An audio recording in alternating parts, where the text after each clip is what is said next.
চট্টগ্রামের আনোয়ারায় প্রতিবেশী রোশানলে হত্যাকাণ্ডের শিকার হয়েছে মা ও মেয়ে।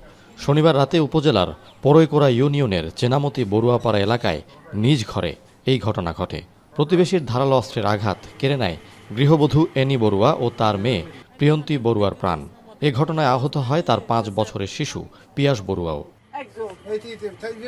প্রতিবেশীরা জানান, শনিবার রাত 11টার দিকে এনি বড়ুয়া ও তার শিশুদের চিৎকার শুনতে পান তারা।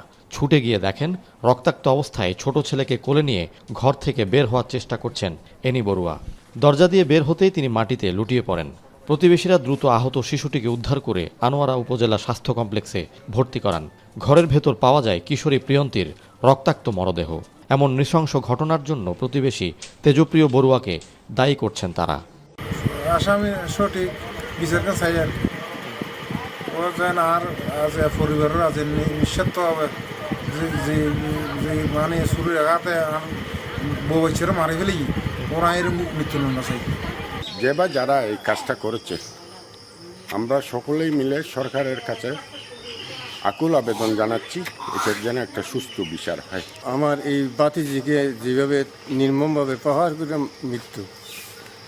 মৃত্যু হয়েছে, আমি সরকারের হাতে এটা আমি সুষ্ঠু বিচার দাবি। আমরা এই ঘটনাটা তীব্র নিন্দা জানাচ্ছি। এরকম এটা বুদ্ধ সম্প্রদায়, আমরা মুসলিম সম্প্রদায়, আমরা দেখার জন্য আসি।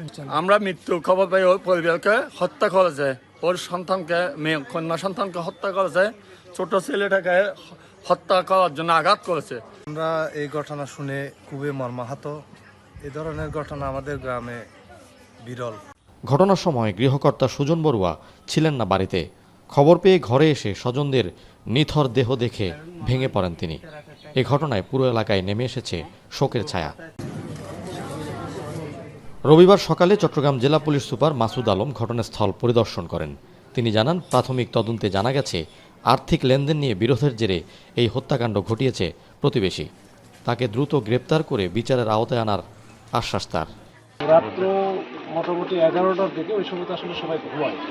তো এইখানে যেটা হয়েছে যে হত্যাকারী সে হচ্ছে তাদেরই হয়তো পরিচিত, একেবারে খুব পরিচিত, এবং জানে যে এখানে বাড়িতে এই মুহূর্তে কারা আছে বা তাদের সম্পর্কে সব কিছু জানতো।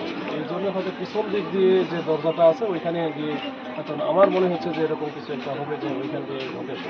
ঢোকার পরে তার যেহেতু টার্গেটে ছিল এরকম কিছু একটা দুর্ঘটনা ঘটানো, তো হয়তো প্রথমে মেয়েটা দরজাটা খোলার পরপরই হয়তো এই ঘটনাটা ঘটে, এবং মেয়েটাকে প্রথমে হয়তো আঘাত করে, এরপরে মা গেলে মাকেও সাথে শরীরে আঘাত করে।